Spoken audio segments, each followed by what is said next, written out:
Blind to your own genius, how to spot your unique value without bragging. And I don't know about you, but I find that really difficult sometimes Me, because right? Oh, yeah, exactly. Yeah, it's not something that is built into a lot of our nature. Um, so I think you have to be a particular type of person to have that, hey, look at me kind of gene. And it totally missed me out.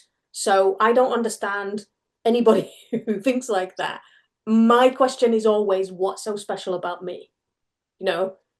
yeah. And how do you feel about that? What's been your experience? That is a great, great question. And the root of that is always in self-esteem and how we feel about ourselves at our root and how we express that in all the different areas of our life.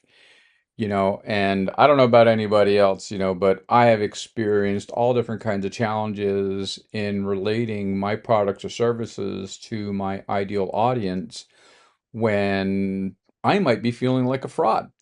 Oh, yeah.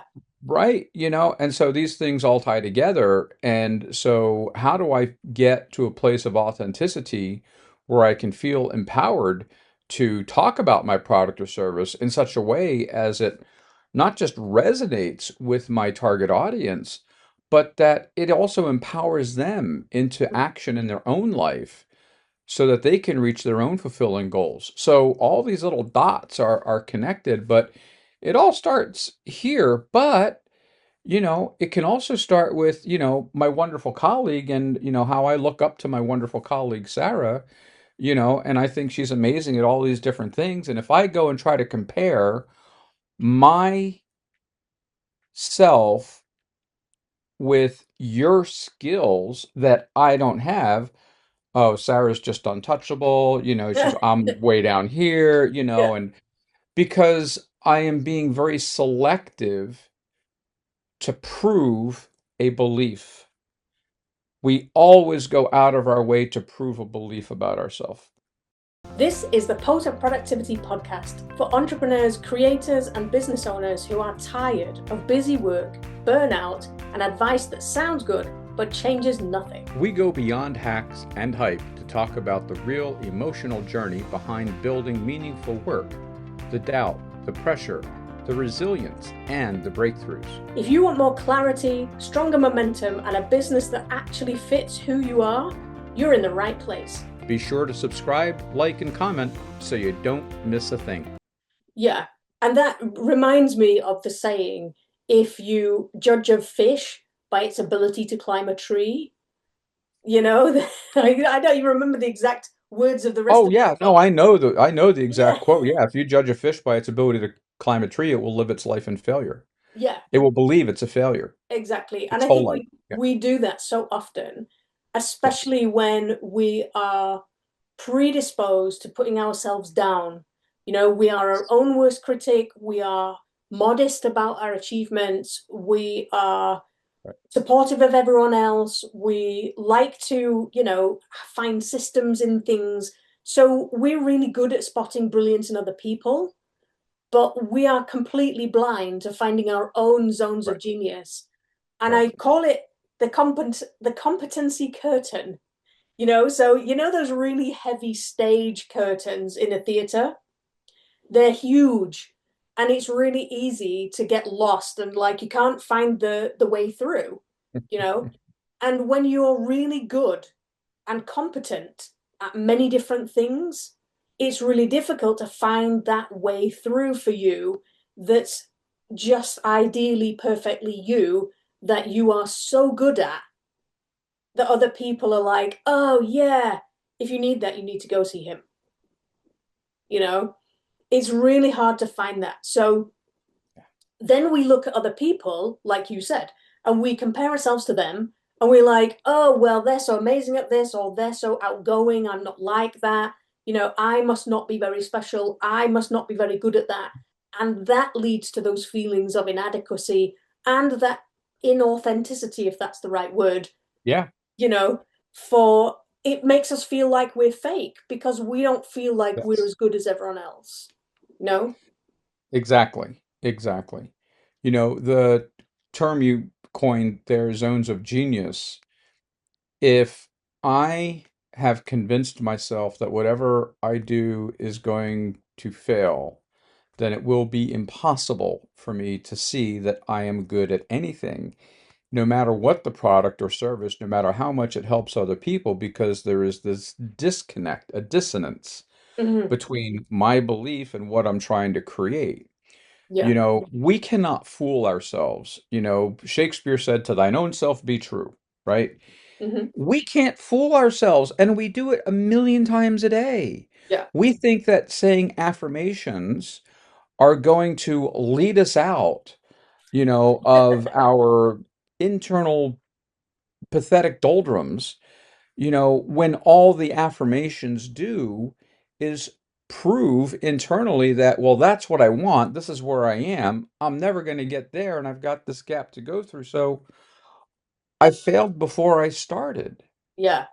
And You know, that's yeah. really interesting because the thing that sprang to mind just then was when I tried to transition from being a personal trainer and rehabilitation assistant, kind of movement-based rehabilitation in sports injury, into treating people on the table, right? So I was learning these new skills that were totally brand new to me. I'd never learned anatomy so detailed in all my life. I had never touched bodies with my hands before, you know, and it felt really alien. It felt really foreign, and it felt like I was starting again. And I was in a room full of other therapists who were coming from different treatment styles to learn this particular treatment style. So Mm, I was learning from scratch and they were all ahead of me. So I was down here and they were up here. And I'm like, I am like the dumbest person in this room because I'm so far behind them. The teacher would throw out questions and I wouldn't answer a thing because I'm like, I am terrified of them realizing that I don't actually know what I'm talking about. mm, But as we went through the training, I realized that they had picked up different bad habits from other treatment styles and they weren't actually getting the skills they needed. They weren't learning the skills they needed because the other skills that they had learned were getting in the way. mm.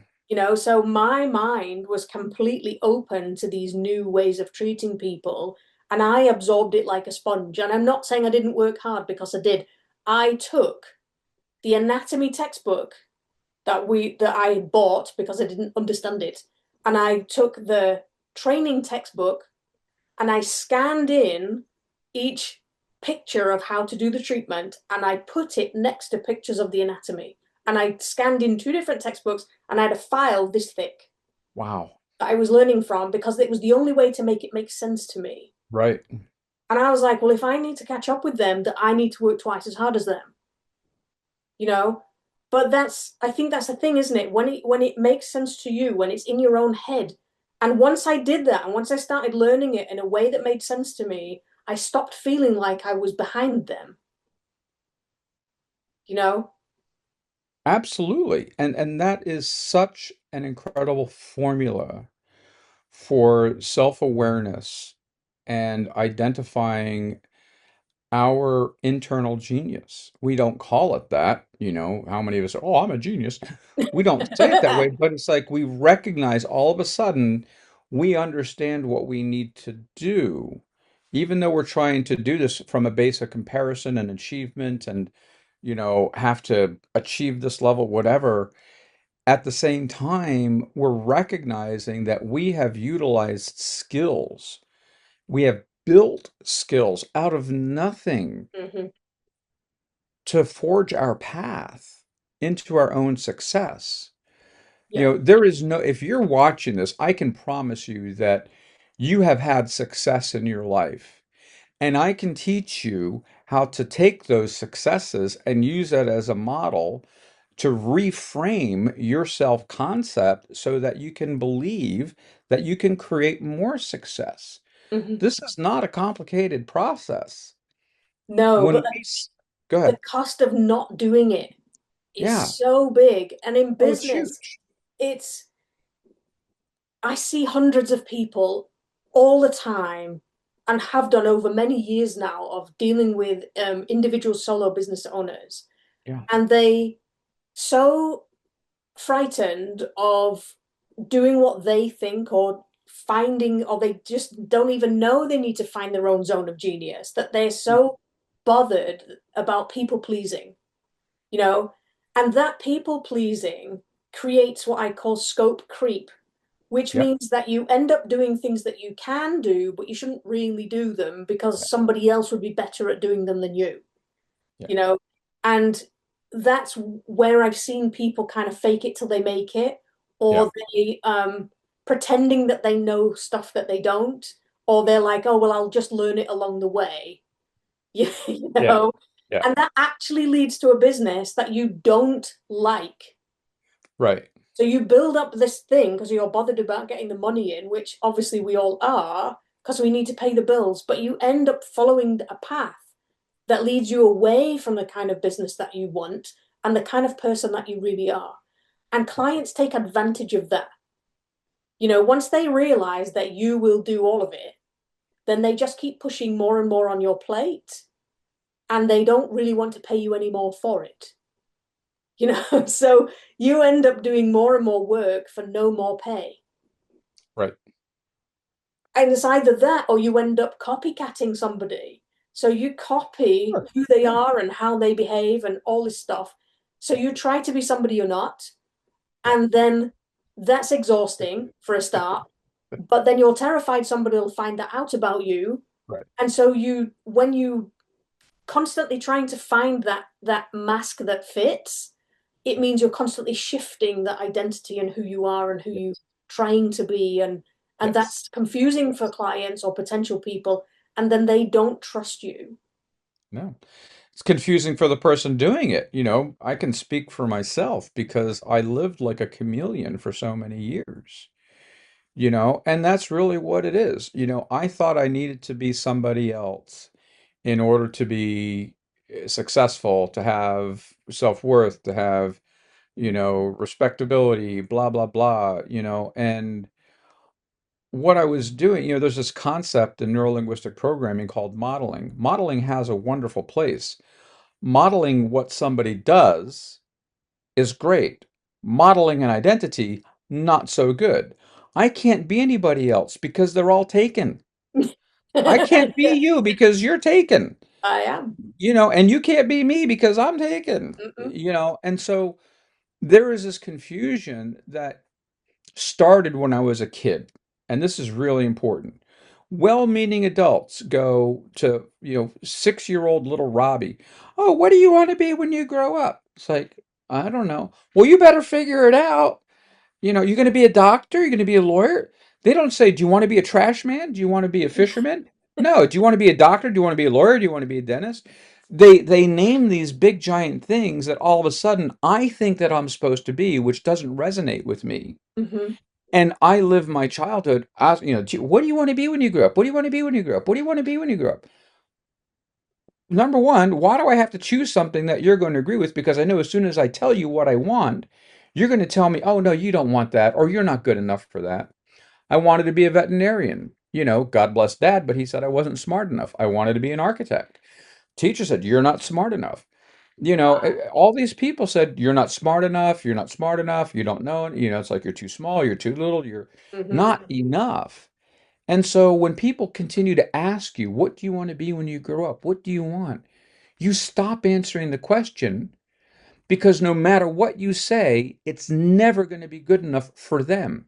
Mm-hmm. It's good enough for me, but it's never good enough for somebody else. And once I realized that, I could start making my own decisions, keep my mouth shut about telling other people what I want, and just go do it. Build the life that I want from my own inner authenticity, Mm. from what's important to me, to create the products and services that help my clients grow and evolve into whatever it is that they want to become.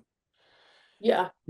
So sorry, I didn't mean to go down that deep of a rabbit hole there, but that's what we do here. Yeah, no, it's true. And that the price of that mental rent that I Oh, call it, that yeah. it's just constantly in your head all the time. And it's like it's taken up residence in your brain, it's taking up Yeah. some of your mental capacity. And the Yeah. longer it sits there, the Oh, worse everything becomes because yeah. one, you start to believe it, so you don't do the work in order to go through it. Right. But two, it diminishes the capacity you've got left to Right. do, Yeah. to do the stuff, you know? Right. So Right. is the doubt tax that we've been talking about here is really, really heavy from this mental rent because feeling unsettled in who you are and your identity is exhausting, Right. and you're at the risk of being spread too thin. While you're trying to be Crazy, everybody right? to every, to be everything to Yep. everybody, Yep. it's hard. It's really hard. So, It's not just hard, it's self-defeating. mm, It's just completely self-defeating because I know I'm smart. I know I'm intelligent. I know I've got passion. mhm, And when I try my hardest in alignment with trying to people please, because that's mhm. really what this is about, I will always fail because no matter what I do to get that attaboy or attagirl, how many times have we heard that in our lives? Oh, I Not tried to build a nearly as business on it. It doesn't work, I can tell you. no, it doesn't. Not nearly as often as I'd like to hear it in order to get that false self-approval. Hmm. Because that's really what it is. It's false self-approval. All of a sudden, I'm placing my entire validation in the hands of somebody else who doesn't understand who I am as a human being Hmm. or what my passion or purpose is in trying to create a business that's going to serve people the way that I want to serve them. This Yeah. goes back to one of our original conversations that we had in season one, and it's really important that we draw this connection to our own inner authenticity, Hmm. so that we are in alignment. Yeah. I have seen the I have seen the answer to this question, or the lack of an answer to this question, Mm. derail so many businesses, regardless Oh, of how successful they are, because yeah, it's like the difference between building your business on rock or on sand. yeah, If you don't have a concrete answer to this question, what makes me so special? yeah, What's so special about me? If you don't know the answer to that question in your soul, right. then it will just continue to crack your Yes. business from the inside out. And you'll end up with all of these different symptoms, like being too busy and having, different products that don't really serve each other and, being dragged down that scope creep that we spoke about before. And all Yeah, of these symptoms relate back to the fact that you don't have a concrete answer to this question. right. So I have 3 steps for you, or 3 questions, so that you can move yourself forwards out of this situation. Okay. So the Yes. first question is, does the result you're offering feel familiar to your audience? Right? Mm. The answer to this should be yes.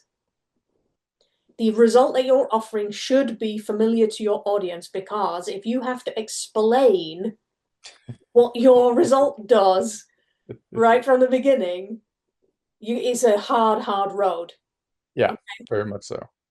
So if your result is helping people lose £10, then that needs to feel familiar to people so they go, oh, yeah, that's me. I want that, you know? And the second question, or the second step in this process, is, do you have a step-by-step roadmap for them to follow to achieve that result, Mm. right? The steps ultimately will be very similar to everybody else's steps, and that's okay. We've spoke about this before. But the third thing is, how does your approach differ from others in your industry? Mm. Okay, so we're following this Yeah, path of thought, this train of thought that your customers are having, your potential customers are having. Does this feel familiar? Therefore, do I trust it? You know, is this something I can follow step by step? So, is there a process? Is there something I can trust I know is going to take me from where I am now to where I want to be? If they can see those steps outlined, they're going to trust you more.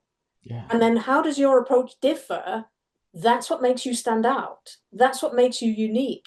That's your zone of genius, right? And we've spoken about this before in different episodes about the process of making coffee and we're laughing at the idea that you call it a French press and I call it a cafetiere, and all those sorts of things. So if you haven't seen that episode before, go and watch it. But it's really important that you answer those questions so that you can start believing that there is something special about you. Absolutely. And the sooner you do this, the sooner you're going to stop feeling like a fraud. The sooner you do this, the more you're going to be able to embrace your own authenticity and really embrace your unique talents and abilities without having to worry about what other people think about it. Mhm. So important. So important. I've had over 30 businesses in my life, and I can tell you that there are a handful of businesses that I created out of people pleasing because, oh, that sounds like a great idea. You should make that into a business. And I did, and it was horrible, dreadful. Oh my God, what was I thinking? Yeah, Y- and it's like, but, I thought what I thought at the time, but my values, I don't want to say my values were misaligned, but my sense of self-worth was misinterpreted. Let's put it that way. mm. My sense of self-worth was misinterpreted so that I thought that I needed to, you know, appease these other people, and I took on the responsibility of starting a business, Yeah. Yeah, to get their approval, yeah, and it's like, you know, I learned a lot through it, been there, done that, won't do it again, yes, because going through these processes, I learn what am I aligned with? What feels right for me? And the gift that you get is knowing that when you wake up in the morning, you're going to have a day filled of doing things that you love to do. absolutely. Yeah. And, isn't that really why we started this podcast in the first place? Absolutely. We were having conversations about, Yeah. oh, I did this and I did that, and isn't that funny? And, I was like, oh, hang on a minute. I think other people might be interested in listening to these conversations. So we started recording them, and this is how the podcast started. So, um, Yes. we Awesome. have been there and we have done this before and we've helped hundreds of people to move past it. So Yes. if you are struggling, please don't struggle on your own. Every single solo business owner I have ever met has come across this sense of imposter syndrome, not really understanding what their unique qualities are and how to word it so that they can, because if you don't know it, you can't say it, you know? So when you can say it and you can say it in a way that sounds interesting to people, then you get their attention and then Yes. you have potential customers. Yes. So we Yes. have been there and done it. And Yes, we if have. you want to learn from our expertise, then you can definitely get a head start by going to potentproductivitypodcast.com and downloading our free Potent Productivity Primer. It will give you a head start into moving you forwards from where you are now, getting a jump start on answering this question. So please do that. Don't wait. No, So please share with us, if anything resonated with you, please share with us in the comments. We'd love to hear from you and we'd love to serve you. yeah. Thanks Yeah. for watching, and we'll see you next time. Cheers. Bye. Welcome to the Potent Productivity Podcast, where we pull back the curtain and dive into the real emotional journeys behind entrepreneurship. We're your hosts, Sarah And Robert. And we know that building a business isn't just about crushing your to-do list or chasing overnight success. It's about navigating the ups and downs and unexpected turns that come with following your passion. We're not here to sell you easy wins or rehearse the same tired success stories you've heard 1,000 times. We're here to talk about the moments when enthusiasm is buried beneath a mountain of tasks, when self-doubt creeps in, and when you're not sure where your road leads next. So each week, we'll share raw conversations, real lessons, and practical strategies to help you reconnect with your creativity, build resilience, and rediscover what excited you about your business in the first place. If you're ready for honest talk, community, and actionable inspiration, you're in the right place. Let's get real. Let's reclaim your potent productivity together.